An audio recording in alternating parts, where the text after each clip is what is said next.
Tonight, I'm being joined by Deepti Naval.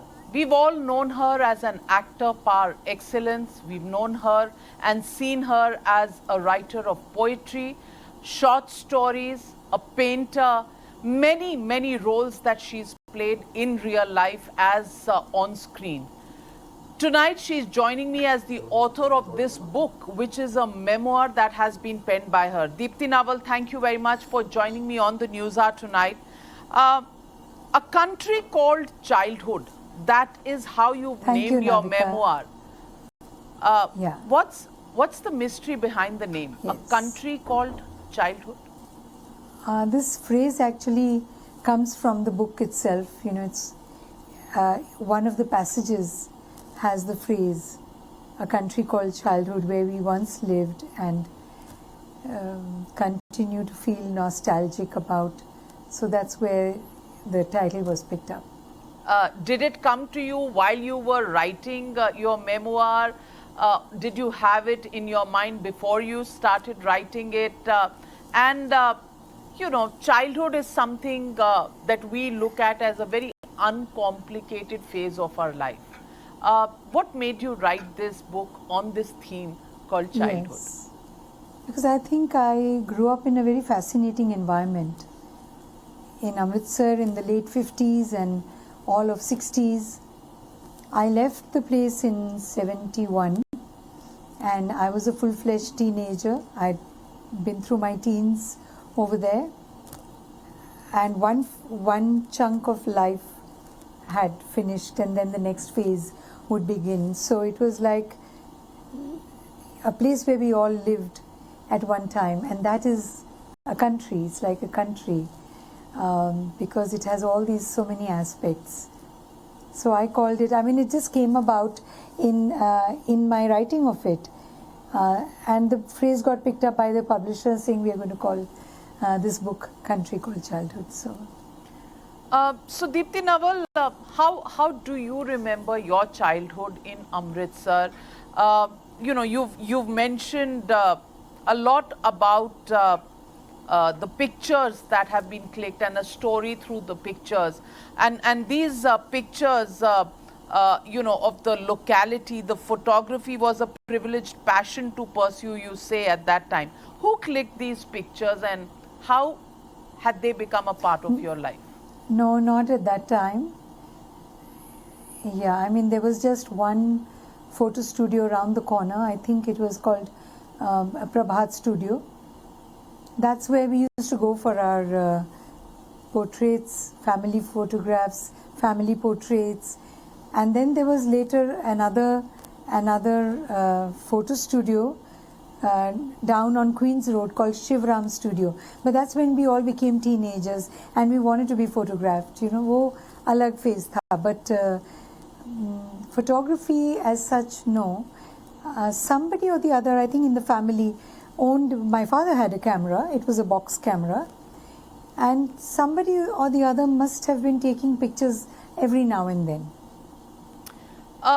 So I just have this whole collection of photographs, and then I've collected a lot more pictures from relatives, and so I have a huge collection now.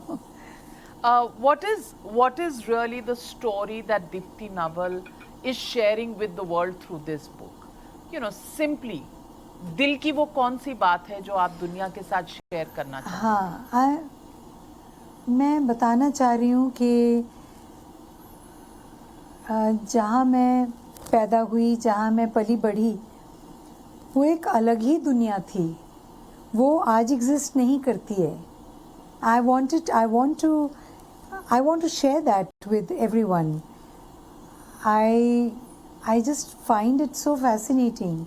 You know, the minute I moved away from Amritsar and I went off to America, I could look back and say, wow, that was quite fascinating, what we lived.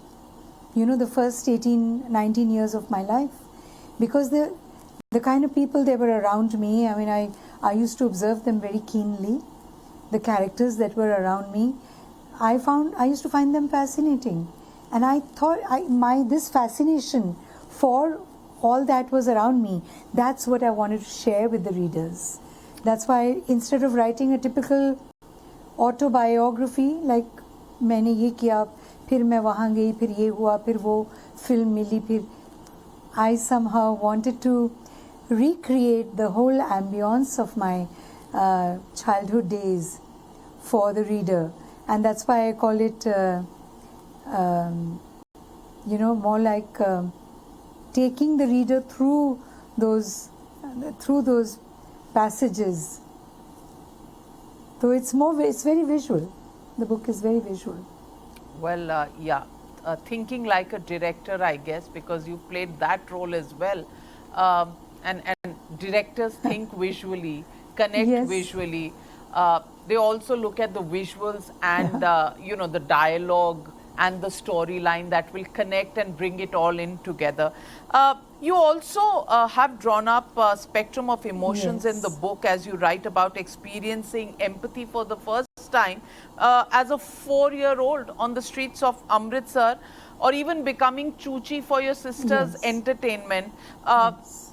Is that how you played and enacted various roles, as a child, and then it came so simply when it grew up into being a profession? Yes, I call it my acting workshops, because she would say chuchi banja, and I would start stuttering and all kinds of silly things I used to start doing. It was switch on, switch off kind of thing. That is the only training I had. I never went to an acting school. I didn't study acting methodically like many other people did.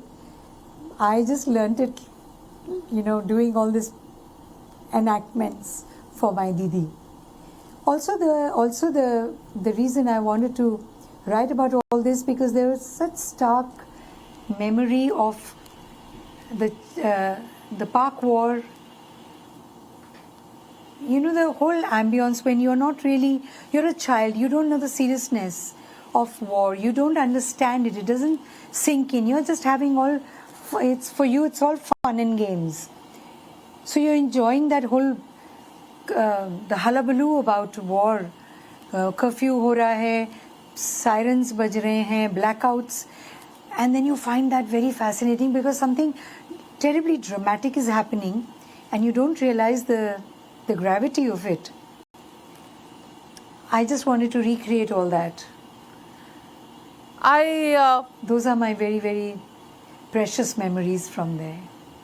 I also found something very interesting, because on page 29 and 30, you write about growing up in Amritsar, and Chandravali, you mentioned, was the mosque next to your house, and azan ki aawazein aati thi wahan se, and your father said their prayers never interrupted the havans that your family held. Tell us a bit about the thought and the experience. Yes. It was just we used to hear the azan 5 times a day. Subah uthte the azan sun ke, and then ghar mein, at home there was periodically, not every day, but I think on Sundays we used to have the havans, and my father was talking about when the masjid was flourishing. Before 47, during his time, he said we used to have our havans. Of course, in havans they were never. It's a very private affair. It's a Arya Samaji havan. वो घर में हो जाता था quietly. But he said that it never really. There was no clash. Never interfered. वो अपनी अजान करते थे और हम अपना and it was such a okay kind of coexistence. There was no controversy there. And today? Does that thought come to you? And I also grew up with that, yeah. Today, yes. When I was writing this, I was thinking of today. That today things are so different. That's another story altogether. Sometime I'd like to maybe give a voice to my views on that. But because I'm been brought up like a Arya Samaji, which means no ritualistic anything, no murti puja, don't believe in temple worshipping, idol worshipping. So it's very simple for me to accept all religions, and I'm happy with everything. I'm good. I have no qualms. आप अपना कर रहे हैं. I went to a Catholic school. I'm drawn to Buddhism. And then at home there were just these havans and nothing else.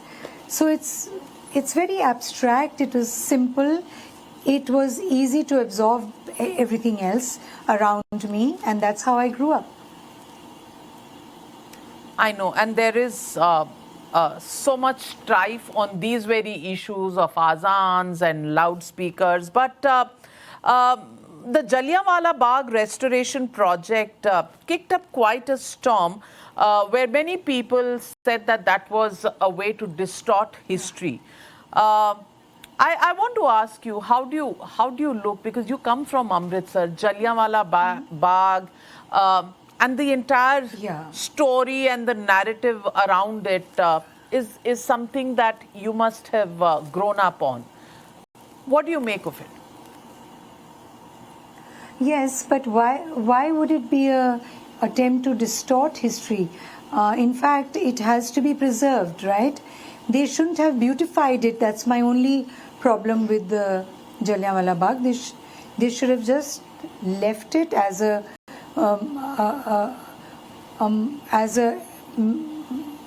place which is like a graveyard. I remember it like a graveyard when I was a kid. I don't think it should have been beautified or organized in such a way that people are just going and, it destroys the sanctity of this monumental tragedy that happened there. It should be a reminder of the tragedy and nothing else. And there should be, in fact, complete silence as you move around. It should have been cordoned off, that is the only thing I didn't like. I don't think it is a attempt to distort history or anything. It's just beautification of the city. It works very well with Golden Temple, but not Jallianwala Bagh. I get what you're trying to say. Deepti Naval, you've documented some of the most politically contentious moments in India's history. From the point of view of a child, how did you feel about the 1962 India-China War, 1965 the India-Pakistan War? From the vision point of a child, how did you see it?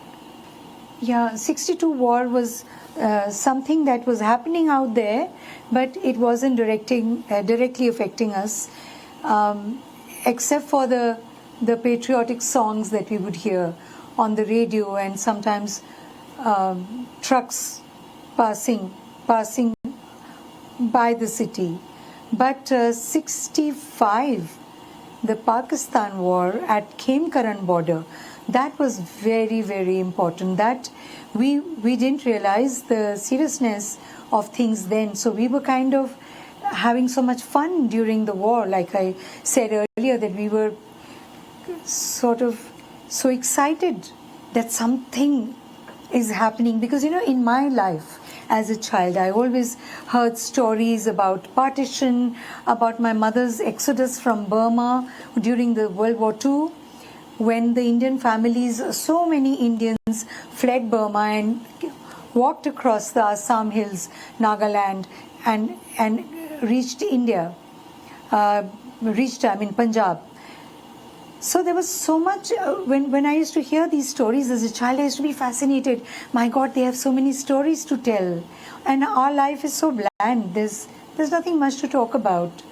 So I start the Pak War by writing that some jets fly over and there's an announcement on the radio, and we all kind of jump up and say, wow, war right here at our doorstep. Like, this is so exciting. It was so crazy. And then, of course, at the end of those 20 days, whatever it lasted, my father took us to Khemkaran border. He said, no, the children must understand, must know the reality of war. They must see what war actually does and what it is like. So I remember that evening when we went to the border. driving, and those images that I saw, they're like embedded in my mind forever. Those patent tanks, you know, the Ichogil Canal, the what was it called, the tank graveyard of patent tanks, ऐसा कुछ नाम दिया था, because they were the Pakistani tanks were all kind of let in, and then the Indian army had surrounded, and that's how they had to flee. Get out it, and that was so it was called graveyard of patent tanks or something. Deepti Naval, you have so many saw facets. That, saw dead bodies, saw the smoke. Yes, go on, describe. You actually saw the death and destruction? Sorry. No, it's okay. Yes, yeah. Bodies half out of a tank, smoked, smoking, like, you know, bijli ke khambe, head of a buffalo stuck on the electric pole. Stark images. It's changed. All the fun and excitement was completely gone, and the reality just hit us when I was 13. Realized what really is, what war really does. They were the soldiers, Indian soldiers, were burying. They were digging up, like making a grave, and then we'd never seen that. When I was born, there were no Muslims in Amritsar, so why are they digging this? They said, no, it's a Pakistani soldier who has died, and we have to give them their proper burial. I can't even begin to imagine what a Those child images would have thought about seeing that stark reality. Yeah. Speaking of personal anecdotes, Deepti Naval, you've also mentioned a certain wonder pill that your sister introduced you to, which would help you stay up at night so that you could study. So tell us about this wonder pill. Yeah, it was quite something. It was called methadone. It was sort of harmless. It just kept you awake another 8 hours or so, whatever, maybe 12 hours, and alert and all there, and completely focused, except that when I had the pill, I was focused on dancing rather than studying. So yeah, it was the older girls used to take that on exam days. Oh. That's how I got to try it. कि रात भर जागना है, पढ़ना है, और सुबह paper है. So it was. Deepti Naval, with me, it was a funny episode because you've done so many films. You've had different facets of filmmaking. From your Miss Chamko in Chashme Baddoor to Saath Saath to Katha to Kisi Se Na Kehna, and the girl next door image that you've had in all of these films, and so many after that, even Firak, etc., that you did at a later stage.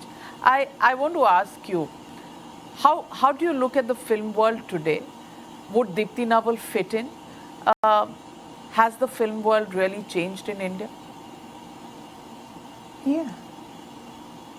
Yes, I mean, it has changed, but actors fit in. They anyways fit into different parts that they play. I did get that girl next door image with films like Chashme Baddoor and Katha, maybe even Saath Saath. But Saath Saath, if you know the film, the girl in Saath Saath is far stronger. I did many roles where the woman is pretty strong, like Panchvati, internally extremely strong. Even Ankahi, even Main Zinda Hoon, she becomes the breadwinner of the whole family, though her husband runs away after the first night, he's gone. and the whole family, पूरी family का load वो उठा रही है. She's the breadwinner. So these are not girl next door images anymore.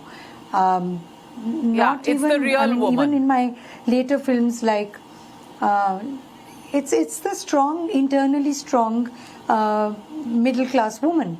But when we say girl next door, we're really saying that वो जिधर हवा का रुख हुआ वो she will go with that and she will accept her circumstances. What I'm saying is, let's change the definition of the girl next door. She knows what she wants, she knows who she is, she knows how to assert her identity, and there is a horizon in her head where she knows what she wants to do with her life. Today, this is the girl next door. So let's not have any wrong notions about the girl next door. Absolutely, and you describe it bang on, because somewhat of those hard, strong women that people saw on screen is actually the story of every girl next door.